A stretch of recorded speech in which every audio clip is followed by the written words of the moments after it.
And now, from the CFTK-TV studios, this is Open Connection with your host, Robert Pictou.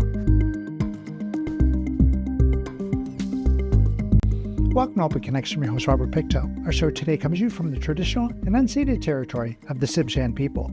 According to the Government of Canada website, the humanitarian and compassionate success rate has changed over the years, reflecting shift in immigration policies, application volumes, and decision-making trends by immigration refugees and Citizenship Canada. On today's show, we open our archives to bring you this story from 2000. Believe it or not, Prince Rupert was not the Vivier family's original destination. We actually wanted to go to Churchill in the beginning, and Maggie said no. She wanted to write to the Porphyry Foundation, and they wrote back saying that Rupert was the closest to England's weather, with sun cover and the rainfall. And that's why we came here. John and the two children, Dominic and Heloise, all suffer from porphyria, which of course is their reason for coming to Prince Rupert. It's aggravated by heat. The hotter it gets, the worse it gets. I get a lot of blisters on my hands, and we normally black out from sun or from the heat. So this is like heaven. The family originally entered the country on a visitor's visa, and after deciding Prince Rupert was right for them, they applied for admittance based on humanitarian and compassionate grounds. Immigration Canada has denied that application and has ordered them deported. Lawyer Catherine Sass has taken on the Vivier's case for free. She says the department has given numerous reasons for turning down the application. Firstly, these climatic conditions can be found elsewhere in the world. They don't just have to come to Canada. Secondly, that they misrepresented why they came to Canada. And thirdly, that the nature of the illness that they suffer from is not that serious, and many people with porphyria lead normal lives. Sass says it's obvious the immigration officer handling the file doesn't have a proper appreciation for the case. The officer also relied on a report about porphyria. There was a general information report, and it talks about how, yes, many people do live normal lives with porphyria, but she failed to appreciate the specific evidence that was provided with respect to the little girl. The report that was on file showed that Heloise suffers from a double gene mutation, which is extremely rare, and it acknowledges that her health sufferings were very dramatic as well. And Heloise was also the subject of a university study in South Africa that discussed this rare gene mutation. So we're not dealing with a general porphyria situation. We're dealing with a very specific, unique porphyria situation, and that's what has to be considered in this case. Yep. Since the Vivier's deportation story hit the news, there has been an enormous amount of support coming from not only the community, but the whole province. There's a petition going around in town, people signing the petition, people writing letters, and I heard that Dan Miller also going to write a letter. And, well, I'm very happy about it. Speechless, because I didn't think the response would be this big. Not everybody has thrown their weight behind the Viviers. Reform immigration critic Leon Benoit is not in favor of reversing the decision to deport. He says the family misrepresented themselves to immigration. That's what was suggested to them by the immigration officials as far back as June, and they haven't done that. And I think this is a case of queue jumping, and in fact they should definitely apply through the normal channels. What I think is this is a case of maybe some media not being careful enough in reviewing the case, and some of the information that's been put out in the papers really hasn't been very accurate. And after having talked to the immigration official who's handling the case about it, and talking to Mike Scott's office, who it's in from his constituency, I do think they should do what was recommended to them back June and go through the normal channels. We came to see if it was suitable for the kids. We just couldn't immigrate and came to a country and not knowing anything about a country, and that it was risky to take that risk. And I'm sorry they feel that way, and we really didn't mean to do this.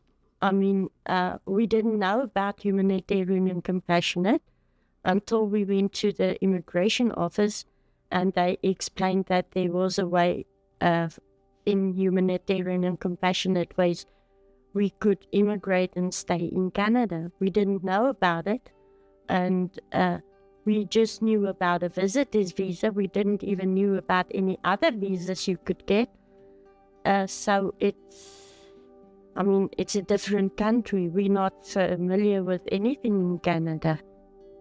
If it turns out the deportation order can't be overturned, John says the children won't be coming with them. If it comes to that, I'll let them adopt. Let somebody adopt them, because I can't see them going back to being stuck in a house. It's not right. That's why we came in the first instance, is to give them a type of normal life.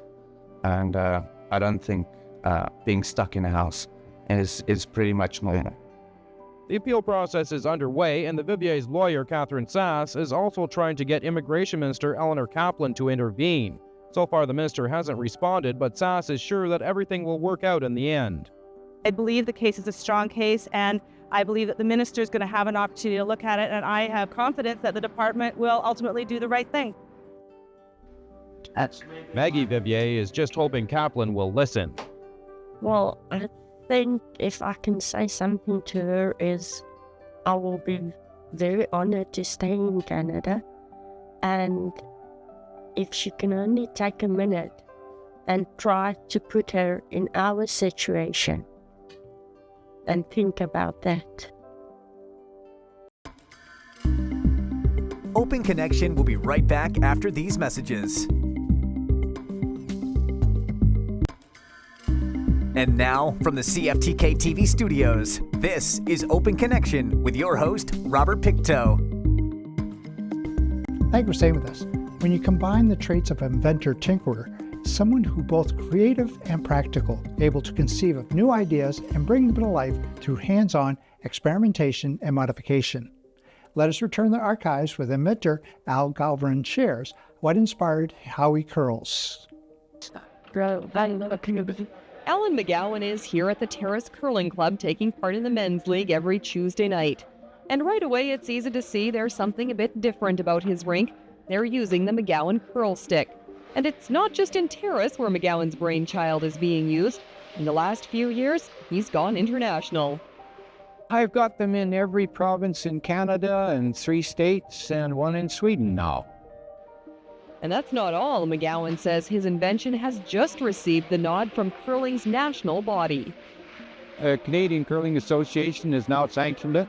It's officially in the rules. You could play with it right up until the major bond squills. Anybody. They take it all. So far this year, McGowan has sold 53 units, and that's a far cry from where he was when the curl stick was first launched. First reaction I get is somebody sees it and they say, "Holy smokes, I didn't think it would work." That's just about the standard reaction. McGowan's journey as an inventor was actually launched way back in 1994 when he first came up with the idea for the curl stick, and it was curlers like himself who were a bit older than others who gave him the inspiration. I was walking out of the rink after curling one day, and I saw 3 guys sitting there that couldn't curl anymore. And it just hit me, just like that. I said, I got the talent to do it. I've got the discipline, the engineering knowledge. I'll go and do something. And I did. Since then, McGowan says it's taken a lot of money and perseverance to get where he is today. And thanks to that, a lot of curlers are still enjoying the game. The curl stick, as you can see, allows you to stand up on delivery. You don't need to get down into that deep squat and then try to struggle and get up. In fact, McGowan's rink is having so much success using it that earlier this season they were promoted from the men's B League to the A League and have even defeated the top team. How were you initially doing in the B League? Were you at the top of that league? Well, not quite the top. And for our old seniors in the Macho Turks League, we were doing pretty good. They moved you up to the A League. Moved up to the A League where the big guys are, right? So how do you feel about that? Well, good. Scare the heck out of them. And not only does that seem to be exactly the case, but the other rinks, when need be, have even come to accept defeat. So what's people's reaction when you're in the men's league and they're curling against a bunch of guys with curling aids, but they're getting beaten? You're right. They're getting used to it. Yeah. And another of McGowan's inventions is also in use here, the curl ski. It's a curl ski that helps me balance when I come out of the hack, and instead of using a broom under your arm or something, the broom slides out, so I use a curl ski instead. Armagost says the curl ski has improved his game quite a bit, adding for him it's much easier to use than a broom. So what's next now for McGowan? Well, he's on the internet. He plans to set up a display at the National Scott Tournament of Hearts in Prince George next week, and in April, he hopes to have a booth at an international event in Glasgow. What? Again. What?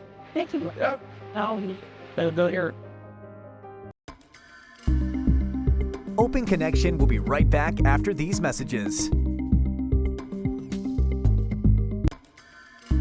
And now, from the CFTK-TV studios, this is Open Connection with your host, Robert Pictou. Welcome back to Open Connection. The potlatch ban, which prohibited First Nation ceremonies and cultural practices, was repealed in 1951 as part of a partial reform of the Indian Act.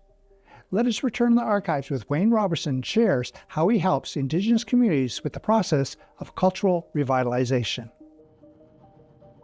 Tom and Wayne Robinson say the idea of putting together dinnerware for feasts and potlatches started about 8 years ago. And actually Wayne, who designs the patterns they use, says a lot of the thanks can go to his sisters. They'd make me paint all their platters for them, and I thought, it hasn't been done so by anyone in BC or the world for that matter. So I thought, what a neat idea. I mean, that's a niche in itself. And I guess the journey started from there in just preparation, applying my Indian art to different platters, plates. At the time, the two were still working in the net industry, and since things were still good in the fishery, they didn't take it too seriously. Tom says when the fishery took a nosedive, they decided it was time to go for it. The two put together a business proposal for Human Resources Development Canada for its term job creation program. That didn't do anything for us for about a year until the Fisheries Restructuring and Adjustment Measures Program was approved and was also administered by HRDC. And as soon as we started meeting with them, things began to take off. HRDC ended up investing around $400,000 in the business through the FRAM program. The money went towards securing and renovating retail space, purchasing equipment for the store's on-site workshop, and covering wages for a year. Wayne says if it wasn't for FRAM, they wouldn't be in business today. It's not every day something like that comes along and you're able to start your life and pick it up and go on to the next level again, because for a few years there we're destitute in the fishing industry. You basically go downhill for 3-4 years, and now we're on the uphill grind again, and it's exciting.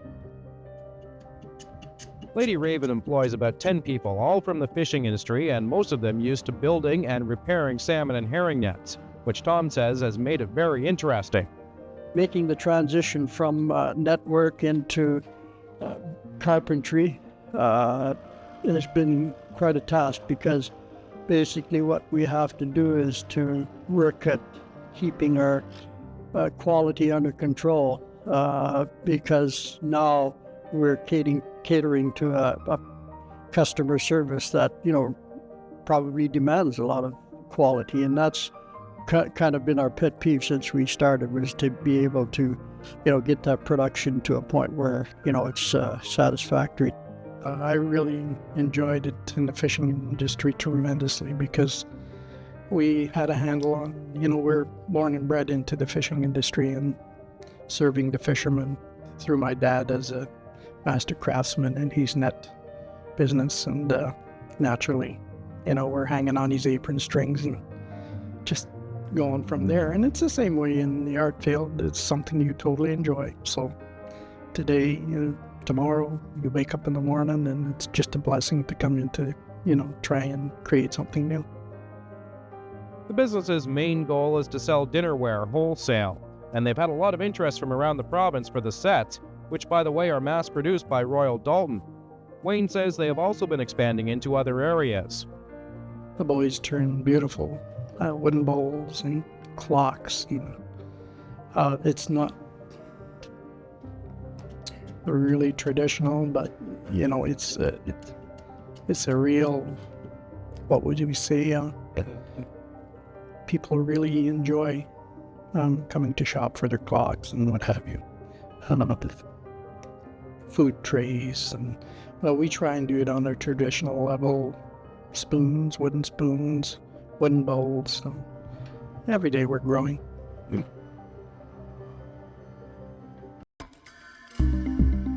Open Connection will be right back after these messages. And now, from the CFTK-TV studios, this is Open Connection with your host, Robert Pictou. Sled dogs, such as Alaskan Malamutes and Siberian Huskies, are breeds known for their strength, stamina, and ability to pull sleds in harsh, cold environments. In this final segment of Open Connection, let us return to the archive with Robin Closen. What probably sounds like terrifying, painful howls to any normal person are actually yelps of unbridled excitement to a dog sledder. That's not to say Robin Clausen isn't normal. She just knows what her Siberian Huskies and Eurohounds want, and that is to run. But it's not just the dogs who enjoy a good run in the snow. And sometimes when you're having a bad day, you get on that sled and it's sunny and beautiful out, and it just changes your whole day. Today we're heading to a 3-kilometer course Clausen's husband Ed crafted in a farmer's hayfield. Once the fancy racing sled is ready, the dogs are taken out of the box and hooked up to the line. They get to run about every other day, but that doesn't seem to be enough for this big pup. It looks like he's looking back at the other dogs saying, "Hey, let's get on board here. We've got some running to do." As for the sled, you can forget about those old wooden ones. Even a rustic pursuit like dog sledding has gone high-tech. The price tag on this one, $2,300, and it weighs just 25 pounds. And this is titanium, and then underneath it, these are specially made cross-country ski. And underneath this is just plastic, so it's super light. The lighter sled allows the dogs to pull Robin around the course quicker. In fact, on some straightaways, the dogs can get going at speeds of up to 30 kilometers an hour. And as you've probably guessed, these aren't your regular garden variety dogs. Clausen uses Siberian Huskies, which are the ones with longer hair, and a new breed of super dog called the Eurohound. The thing with the Siberians is they take off fast. They take off really fast, but they don't keep that pace. So they'll run a few miles that fast, and then they'll slow down. The Alaskans will take off maybe even at a little slower pace than my Siberian team will, but they keep the same pace that they start with all the way around. But there's more to this sport than just having speedy dogs. Clausen says the animal has to have the right attitude and personality, or they're not going to cut it. It's just like humans. I gave a dog away to a friend that drove me nuts. She just drove me nuts. I just couldn't stand her. I don't know why. And you don't want to keep that dog because it's not fair to them and it's not fair to you. Well, my husband got along with her just fine. He wouldn't do it. A large part of her dog's good attitudes come from Clausen herself. While some sledders do a lot of yelling at their dogs, she doesn't do or say a heck of a lot in the way of discipline, especially in a race. Because if you're rattling on, talking, yapping the whole time you're running your dogs, they're not going to listen to you when you actually have something to tell them. He loves his dog because With her ability to work well with dogs, Clausen decided to get into racing 4 years ago. That's why the top-of-the-line sled now. She's done pretty good, winning 4 races, which actually is very good considering there's so few races to go to in the West. I mean, I haven't won that much, but even I won a couple times. It was worth it. Then you think it's all worth it. Oh, but no! Ed's been helping out by running the dogs when Robin can't. He doesn't race, but I think it's just a matter of time before he gets into it himself. For now, he makes sure Robin has a good track to train on. It takes him a few hours to plan and then lay down a trail. But once you got that beaten in with a snowmobile, then I leave it for a night or something, and then I'll bring a groomer. And it's exact same width as my skis on my snowmobile, so it follows the trail perfect. And I'll groom that down, and it has a mat behind it. It'll leave a little ridge, maybe a 1/4 inch high. And that's enough pack for them that it's soft cushioning when they're landing on it. But eventually you'll get it to where like the moose walk on this trail and they won't even go through it. Not only is there a lot of work for Ed, but Robin has plenty as well. That's because she has to be in very good shape just to drive the sled. Yeah, I try to jog all summer and fall, and I try to go hiking, and you gotta run. And Dog sledding can also be dangerous. Robin's wiped out quite a few times, once on a corner landing headlong into an icy snowbank. Along with the potential for danger, the hard work, and the time, there's the money. They could easily spend thousands of dollars a year on what essentially is a hobby. Well, I don't keep track of that. I don't want to know. Well, it's an expensive hobby.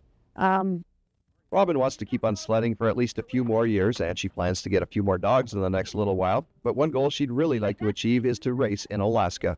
Because I really like to go up to Alaska sometime and run the North American Limited class, which is like the 4 and the 6. And then they have the big North American, which is the bigger. They run 22 dogs in that. But yeah, that would be something I would like to do. I've never been to Alaska, so. And there's been lots of competition up there. The minister has said. It's official. Trustees have decided that starting in the 1999-2000 school year, district schools will be staffed according to catchment areas. In making the decision, the board says it wants parents to understand that it is not creating or changing policy, but rather enforcing policy which is already in place. What is changing is the practice and the manner in which it's been applied. In the past, when there was room, or even when there wasn't room, if there was accommodation to be made, we added a teacher to a different school. And now what we're saying is we're going to staff our schools to the catchment area of the school. So if there's 250 students living within that catchment area, we're going to staff it to that level. Getting stricter on the transfer policy will mean students currently attending schools outside of their neighborhoods will more than likely have to be repatriated. Parents have expressed concern to the board about their children having to leave a school they've been attending for a number of years. Certainly, if there's room at the school and it's possible to allow them to stay there and finish out their elementary years in that school, then fine. If there's not, and then we're going to have to take a hard look at it and see what can or cannot be done to assist the family in deciding where the child is to attend school. The board started looking at the transfer question after concerns were raised over imbalances in populations at district schools. Roosevelt Community School and Seal Cove Elementary were two schools at the heart of the discussion because the schools had received bad reputations and parents had moved their children elsewhere. So consequently, those schools suffered in attendance. They didn't get the right kind of attendance that they deserved. And it caused inequities in the school populations of both Roosevelt School and Seal Cove. And I think it was the responsibility of the board to make a decision to bring things around and be more equitable. Although accepted in a unanimous decision by the board, only time will tell whether or not it will be adhered to. Scott Randolph, First News, Prince Rupert. Thank you for joining us for this episode of Open Connection. The greatest distance in the existence of man is not from here to there, but the connection from his mind and heart. If we can conquer that distance, we can soar like an eagle and realize our immensity within. I'm Robert Pictou.